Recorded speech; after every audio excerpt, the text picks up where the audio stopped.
Sumara to guys, mag-workout na ko kay kuan. Express test ng hair.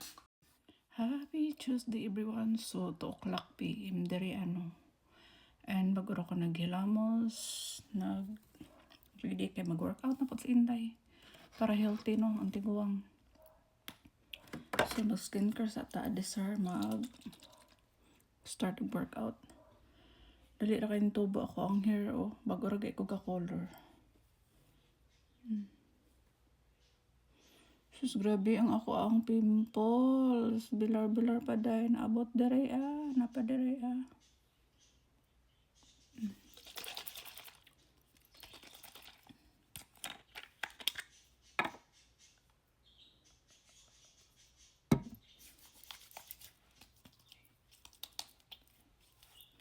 Munanir ako magbutang og toner no. Dap-dap lang. Hindi ako magkuton.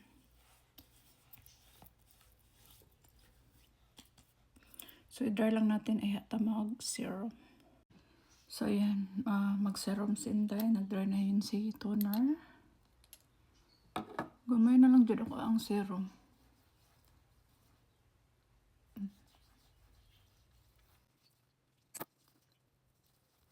Okay. Naka-glass ka ni serum pag mag-dry now.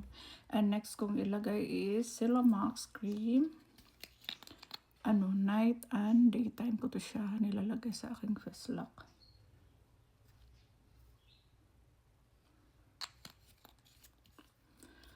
Pangit ang weather ngayon. Marag kaulan nun. Walay adlaw. Nga ang gawas.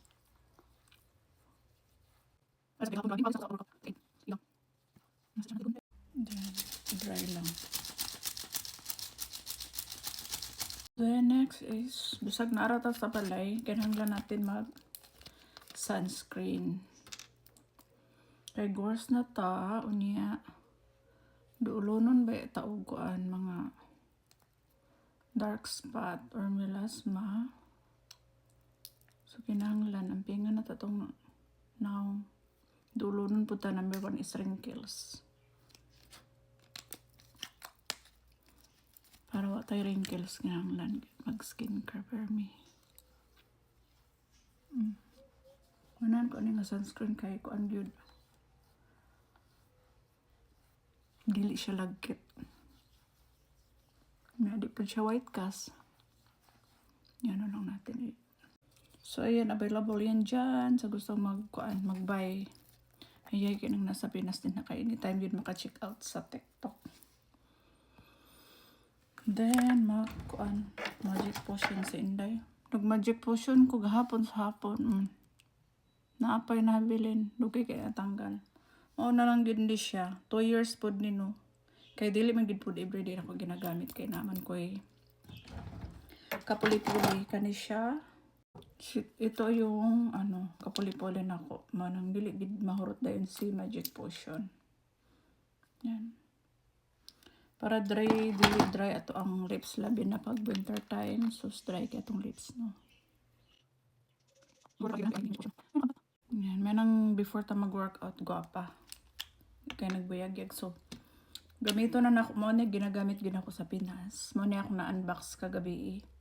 Mo ni ginagamit nako sa akong kilikili ug manglagom. Dugay kini siya mga kuan. Makaputi pud ni siya sa kaya akong gigamit diri di palit na ko sa Walmart kay kinuo ko makalagom og kilikili.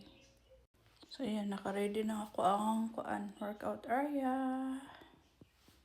Muna ako ang outfit for today pag mag-workout.